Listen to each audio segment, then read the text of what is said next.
My name is Michael, and this is JD, and I reluctantly watched another Star Wars thing. We did it. So we saw Andor. Yeah, we did. And perhaps in the top 5 Star Wars things. Oh, 100%. Maybe even like top 3. Yeah, I mean, there's an argument for that. And really, and to be like the longest Star Wars series we've ever had, maybe the longest Disney series we've ever had. That's So like, far. like live action thing. You would think like, how could they do it? But they did it. But they do it. This is about Cassian Andor. He is in Rogue One. If you know, spoiler alert, he dies in that movie. But this is a prequel about how he basically got into the rebels. And it stars, look, there's just so many people in this, and all their names in the show, impossible to remember. Like, you got Andor, you got Luthen, you got Marva, Got Mothma. Mon Mothma. Bix, just because that's an easy one. Well, that's the easy one. But after that, you're just like, well, I can't remember that person. I only know Krieger because he is a plot point in the show. Saul Guerrero shows up for like 2 scenes. Yeah. But also we've already met him. We all the people that you remember, you're like, I've met, like Mon Mothma. You're like, of course I remember Mon Mothma. But it stars Diego Luna, Kyle Soller, Adria Arjona, Stellan Skarsgård, Fiona Shaw, Genevieve O'Reilly, Anton Lesser, Andy Serkis, a whole slew of other people I did not mention. It's just top to bottom a really great cast. Yeah. And I'm pretty sure when awards come around, lots of awards for this. If there were ensemble awards, Golden Globes. Yeah, like it would be. It feels so crazy to call this show Andor when really it is just like. It's just about so many people. Like, the cast really... Like, it's not like we see Andor and he's interacting with all these people. Yeah. We really do get, like... There's, like, 5 great characters who Andor hasn't even, like, met yet. And we get so much, like, time with them, too. Yeah. So. It is... Yeah. But the funny thing is, I think the reason they call it Andor, because it's a sort of like a Poochie moment. It's like... Everyone's always talking about Andor. Yeah. When he's off screen, they're talking about him. Or if they don't know who he or is, he doesn't like, know who is this guy? Yeah. So it's a lot of just like, that's why they call it Andor. Yeah. But it really, the story feels like a trilogy condensed down into a season. Yeah. Because the first 3 episodes, the second 3 episodes, and the last few episodes, they're all self-contained things. So you can binge 3, take a day off or 2 days off, watch another 3, then watch the last. And it's just like a really great, it's what I feel like the prequels were trying to do with like the whole political statements they're making in this and how the rebels are viewed and how the Empire is viewed. I think it did what the prequel is trying to do 100 million times better. Well, I mean, the prequels were obviously less about how an empire comes to be and how an emperor, how like a tyrant becomes a tyrant, and the things that go along with that. But this is full-fledged, like, how does a group of people oppress a whole galaxy? Yeah, like the systemic oppression of a whole galaxy. Yes. Yeah. You know, like how do people get on board? How are there people who are like, I'm actually kind of cool with the Empire? You know, it's like it looks into so many different aspects of that, and it just nails every part of it. In probably the biggest thanks to that is Tony Gilroy. Yeah, in an interview, he was talking about how it's like about Russia. He's had so many different examples, but there are parallels to America. It's just so good. Yeah. Like, I know a lot of people are turned off from Star Wars because the main trilogy that came out was just bad. Just a big woof. And... Except for one. Wow. You know the one. But yes, there's a bad taste in people's mouths from Star Wars. Especially when you're like, Mandalorian season 2 wasn't like on par with season 1. It's clear they're just trying to connect a bunch of stuff, and on the surface, this seems like that. And then it really it more like what Rogue One does, and the Gilroys were involved in that heavily too. Is that you think, okay, it's just going to be kind of some connective tissue.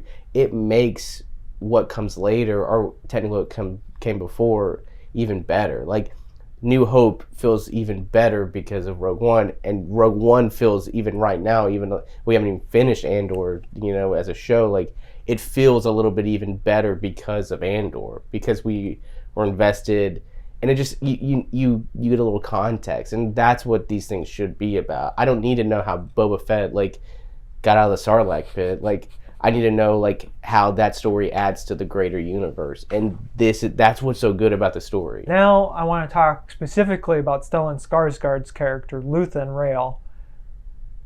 What a cool customer! This is like a smooth operator. Smooth operator, even, yeah. This is like when people are talking about this feels very much like Michael Clayton. Yeah. Luthen Rael feels like he's pulled from Michael Clayton and put into this movie. He is a good guy doing bad things for a good reason. Yeah. So it's very much like how some people would view Thanos as being right, but also he was a butthead.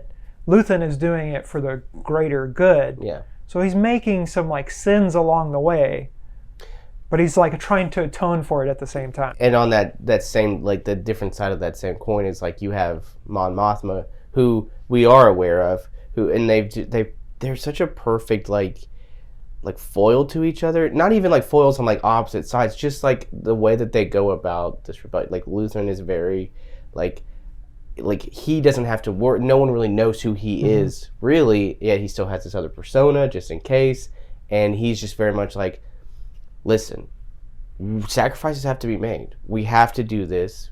I'm never gonna see the end of this, but I'm gonna make sure like every opportunity we have counts.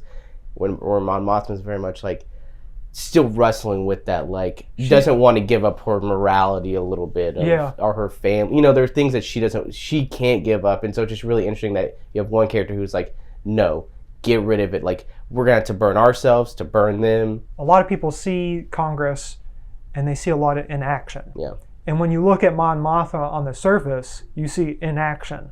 But she's clearly trying to do the right thing. She's just trying to do it perfect. Yeah. And sometimes that's what Congress is like criticized for, is like, well, we don't need something perfect. We need something now to fix this issue. And they're like, and they're hemming and hawing their votes, and then nothing ever happens.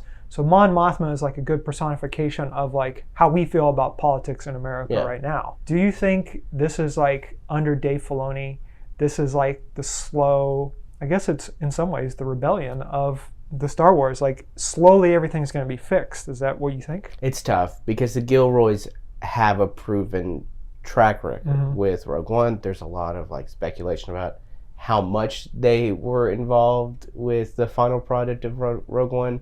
They were brought in, I think, by Star Wars people. So it's hard. I'm not going to say that like, they're not a yes man per se, but like it's also, I don't know, like this is their wheelhouse. I don't think this is like, oh, well, great, now we'll just get Tony Gilroy to do all of Star Wars, because that's not what he wants to do. Yeah. I don't know. It's a tough question. Like, I love this, and I hope we have more things like this. I hope we have more like, there is not a mention of a lightsaber or a Jedi at all. No. And so it's nice. It's nice to see that this is because Star Wars, the war part has always been about the rebels and the Empire, the actual war of it, and the Jedi are just there. So I don't know, it's hard. It's like, I just don't think that we can say, yep, we did it, we saved Star Wars, when when you still have what seems to be, I think this is a real moment for them to say, okay, let's maybe figure things out a little bit more. This clearly worked. How can we replicate the good parts of this without being like, let's just give like what about Jyn Erso? What was she doing in between that? Like, I don't want more like prequel series. I want people to know that like you can shoot like Star Wars on a real set. Yeah. And it looks great. That's another thing awesome about this show, is most of it is shot like on sets, and it looks awesome. So what you're basically saying, if I could condense it down, is at some point you got to stop saving Star Wars and filling in plot holes. Yeah. And you just have to start telling the good stories. Yeah. Because Andor isn't the most successful streamed show out there. But it's building a good base for what they should do in the future, and hopefully they can replicate it for a wider audience. Yes. In the movies, in box office, etc. And I hope that viewers of Star Wars the crybaby Star Wars fans can see how good Andor is, and really like let's be real, they're not subtle with like what they're saying in Andor. It's not like they're like, hey, now this is what it was all about. I mean, it's very clear from the get-go what is being said about oppression, about everything like that. And but like that's always been in Star Wars. And so that's what's annoying is when something like that pops up in a Star Wars movie, fans are like, how dare they? It's always been there. Just like it works. Just shut up. You can't keep politics out of Star Wars because it was always intended with politics in mind. Yeah, so. It's like you can't freak out over like one movie and like one scene. Like, oh, they've really crossed a line. When Star Wars has been crossing that line forever. Mm-hmm. What do you want from season 2 of Andor? I know that we're gonna get some Rebel stuff. We're gonna get probably the defect of like Mon Mothma leaving. I don't know. It's hard, but I know what we're gonna get. Mm-hmm. What I want to get is I'd love to get more. Obviously, he doesn't know where his sister is. We didn't really touch any of that. And she is mentioned in Rogue One, mm-hmm. and so obviously that's gonna be a thing. And I want to see more of that. I want to see, is his name Brasa? His buddy. His buddy. Yeah. I don't know why I love that dude so much. I love him. One thing I liked about this a lot is that it showed that there are competent people in the Empire. Yes. Because all the times in the movie, it's all like how goofy they are and how many whoopsies they have, and the stormtroopers still can't hit anybody. I mean, I hope that never changes. Yeah. But you see people like they're still bad guys. Yeah. But you see competent bad guys. Yeah. And that's what I think Star Wars is missing, because you get Darth Vader. I mean, you have all these other people, but we don't. Everybody else, like Grievous and all these other people, you only see them as like little goofy characters who just are there to service the heroes. Yeah. But we need people that are like an actual threat, and some of these bad guys we see in it feel like actual threats. And I will say, because there's so many characters in this. There's so many really great characters that we don't even get to talk about all of them. But it is great also to see, like you said, competent villains who you understand what, like, their goal, their drive. Like, you almost empathize a little bit with what did we say her name was? You wrote it down. I didn't write it down. Oh, great. The kind of like the empirical officer who kind of takes charge, mm-hmm. who is trying to find Axis Andor. You understand why she is kind of driven to be this way, because she's just in a dude show. She's in a bro show, and she's like, no, I'm going to show these idiots that I'm powerful and I'm competent, and I'm going to outrank them one day. And you're like, yes. Like, so I'd love to see her even go a little further. Give us some smart bad guys who really do bad. But that's all we need in life. It's just some smart bad guys doing bad. Do we want more of the? I know we're Ferrix is behind us. Do we want more of the Dong guy? It was too much. Just like the screaming goats in Thor, it was a little so much. Different. But just like, but him spartering the guy off. Yes, and when he was just like, when he kind of starts, I mean, like, it just looks so cool. He took his job very seriously. Very seriously. He loved it. MVP. Look, some people just love their jobs, and it's just all they do is clanging bells. That's what we really have to learn from. If there's one lesson from Andor, just love your job. Well, make sure they're paying you well first. Well, yeah. Whether you're working in some weird office in Coruscant or, hawking old relics, just love what you do. Just love what you do. Love what you do, and you never work a day in your life. Also, quit if you hate yourself. Yeah, that's true.